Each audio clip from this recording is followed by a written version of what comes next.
Das Spielkanal. Another gaming channel with no budget for animation or even catchy tunes. Happy holidays, finally. A new game, Bolt Action by Warlord. A game set during World War II featuring a myriad of factions and units. It's the next step if you played with army men as a kid, but Dave always argued whether you shot him or not. Screw you, Dave. To get started, you need a rulebook, a few models, a 30 quid box typically gives you 25 to 30 basic infantry, and some dice. Normal D6s are fine, some order dice are invaluable to make things easier, but they need to be a different colour to your opponents. Warlord also sells some pin markers too, but personally I use a D12 to mark out my pins. The rulebook has basic units for each faction, so you won't need to get the specific army book until you decide which faction you want to be and expand from there. That's how it's done Games Workshop. Here is a typical unit card. It shows the unit strength, in this case it's 10 models.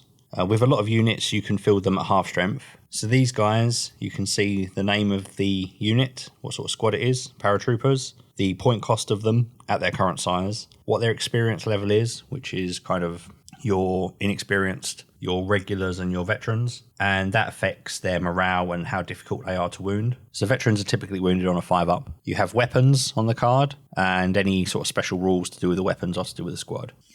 So here you can see these are stubborn, but we won't go into the special rules in this video. If you look at the weapons, 9 out of 10 models in this squad have rifles. And you can see that the max range is 24 inches. They have one shot, so that's 1d6 when you come to shoot with them. They've got no penetration and there's no special rules. When it comes to the range, this 24-inch range, 0 to 6 inches is short range in bolt action. So you get a short range bonus, which gives you +1 to hit. 6 inches to half the range of the gun is the nominal range, so then you just hit on its base rate, which is 3s. And from that halfway range to the maximum range, that's long range, and that's -1 to hit. So unless the weapon has a special rule that says otherwise, short, nominal, long is the way most weapons work. On this card, there's a light machine gun, an LMG. So this gun has a 36-inch max range, which means it can hit on 3s from 6 inches to 18 inches. Hopefully you get it. You can also see that the LMG gets 4 shots. So this card comes from a website called wg.easyarmy.com, and it's a bit like Battlescribe, if you're familiar with that. You register on it, you can build an army, you can print off the list. It's a really nice, useful website. It is community made. I don't know how many people are in the team that are making it. So it's useful, but I wouldn't say you can necessarily not buy your army book. So that hitting on 3s that I mentioned earlier, that's standard. All units and vehicles have a ballistic skill of 3, if that's the terminology that you would usually use. So whatever you're trying to shoot, if it's within nominal range and there's nothing else impacting it, you'll be hitting on 3s. And then what changes that, what the modifiers are, the pluses and the minuses on your to hit is like distance, cover, movement, pinning, etc. But always the base is 3, and there's no save rolls, not until we get like Primaris Commandos or something. Come on, Warlord. So your order dice, which looks just like a D6 obviously, it has the orders rally, fire, advance, down, run, and ambush. I'll say that slower. It has the options rally, fire, advance, down, run, and ambush. In this video, we'll look at a few scenarios and how these orders are used. So, are you ready, soldier? Move out!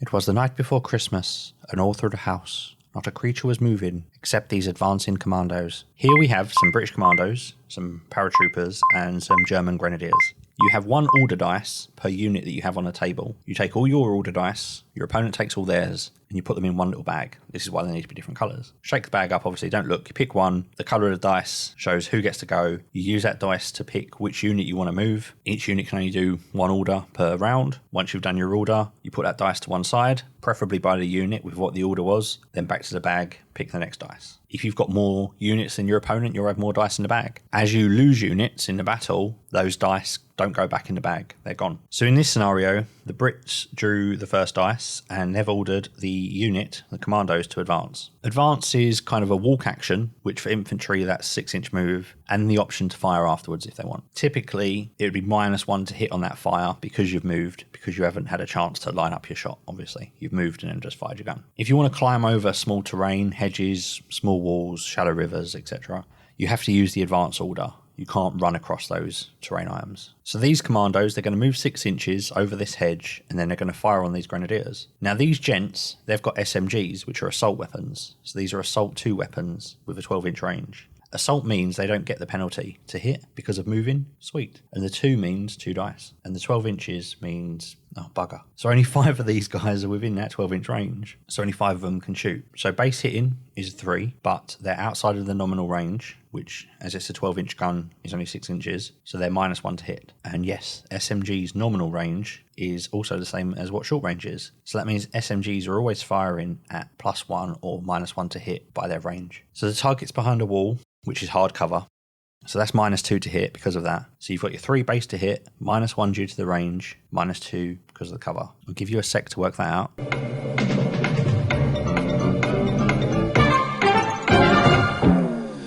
Sixes. So 10 shots hitting on 6s.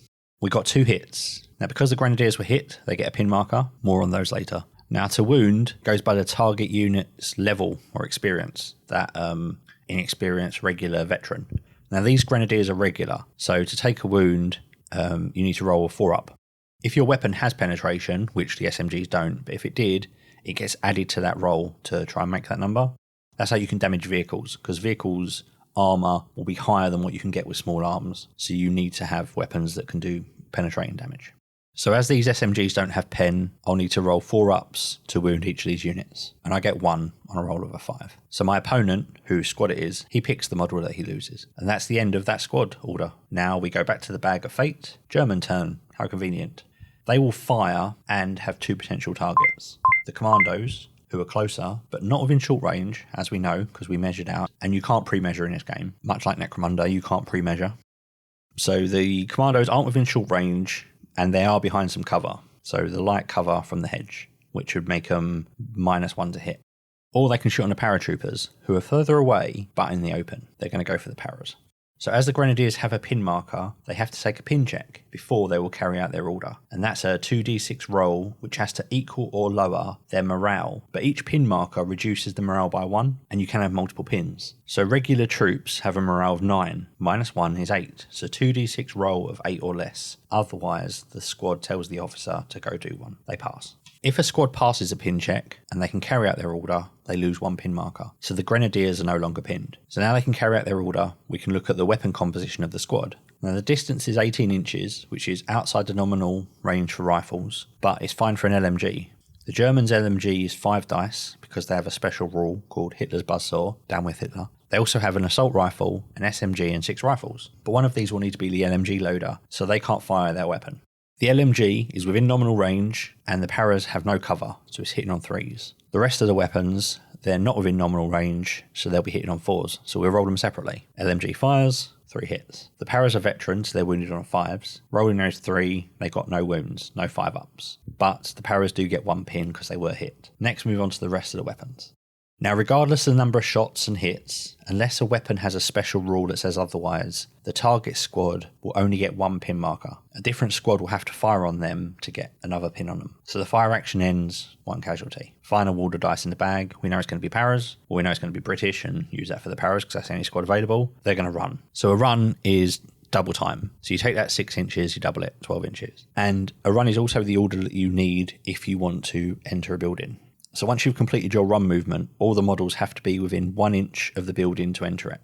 Now, there are rules about the floors within a building and where you can put your units, but we're not going to go into them in this video. The way we play it, we kind of house rule it, and if you get into a building, you can just go to any floor. But we still do the number of units that can be at each window and the number of units that can be at the door. But anyway, we'll come to that later. So first off, the paras have to do a pin check before they can run. And the paras are veterans. That means they have a morale of 10. They've got 1 pin marker, so a 9 or below is needed, which they get. They carry out the order. They remove the pin because they passed the check. And they go into the building. Well done, paras. If they failed a pin check, they would go down. Their order would change to the down order, which means they kind of go to ground, and they forfeit the rest of their turn. But for the rest of that turn, they're -2 to hit if anyone wants to fire on them. They're kind of just laying down in the dirt. If you fail the roll order by rolling double 6s, well, then you've gone and fucked up beyond all recognition. Really, it's called a foobar. It's all gone wrong, and you roll on the foobar table and see what happens. But if you roll 2 1s, so snake eyes, not only are you passing the pin, you can also discard d6 plus 1 pins instead of just 1, so aces. Anyway, skipping ahead. Here the commandos shoot and wound the grenadiers. The wound roll is a 6. Woo! If you roll a 6 when you roll to wound, you can roll it again. And if you get another 6, you can pick the enemy model to discard. If you don't roll another 6, it's fine. It's just your opponent gets to pick the model. It's your chance to be a little bit more tactical if you get that 6.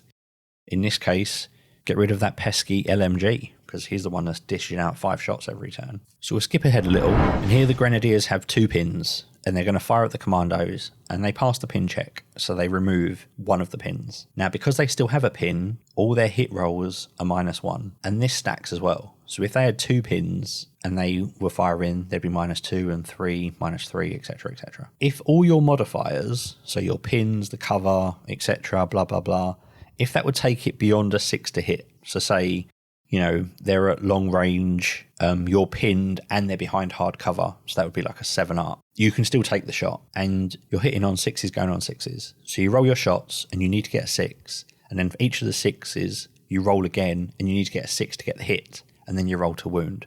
Ouch. But if you manage to pull it off, it's pretty troll worthy. You can do a little dance, a little floss, something, you know, just to woohoo, killed your guys. So these grenadiers, they have a few Panzerfausts, which are single shot anti-tank weapons. So they've got a penetration of +6. Bloody hell. And that means that they wound, even against my vets, they're wounded on 2s, because it's the wound roll +6, and vets are a 5 up to wound. But a 1 is always a foul, so 2 is the best they can get. Hitting me with Panzerfausts, very death wish. So we've had advance, we've had fire, we've had run. Finally, we're going to revisit run, because this is also the order you use to get into close combat or assault. If you're running to get into assault from over 6 inches away, the target gets to shoot you first. If inside 6 inches, they don't have time to react. So if you get into close combat, all the attacks have hit, so you'll just roll in the wound rolls. And you don't get any pen. If you've got any weapons that give pen, it doesn't matter in this. So here we've got 3 commandos, so that's 3 dice. They're attacking regular troops, so they're hitting on 4s. The commandos have a special rule, which I think all assault weapons have, that allow you to roll an extra attack for each successful wound that you score. So I get 2 wounds here.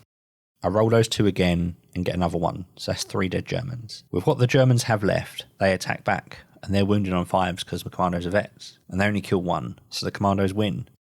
Now in assault, the losing side, those who lost, obviously, that's the losing side, but whoever lost more units, but they still have some left, the rest of their squad is wiped out, automatically slain, bye-bye, blammo. The roll in a 6 to wound, and then the roll in a 6 again so that you can pick the model, that still applies in assault. Now, if you were assaulting a unit and they were in terrain, so they're in a sort of defensible position, you go through the same steps, but the fighting is considered to be simultaneous, and that means the commanders would do their roll, tally the number of kills they get. The Germans would do their roll, but as if nobody had died, and then tally theirs, and then all of the casualties are removed, and then you see who's won. So it gives a little bit of a boon to the defenders. If it's a draw on the fight, you go another round. You keep going until someone wins. And after that, the winner regroups, dig 6 inches. Next!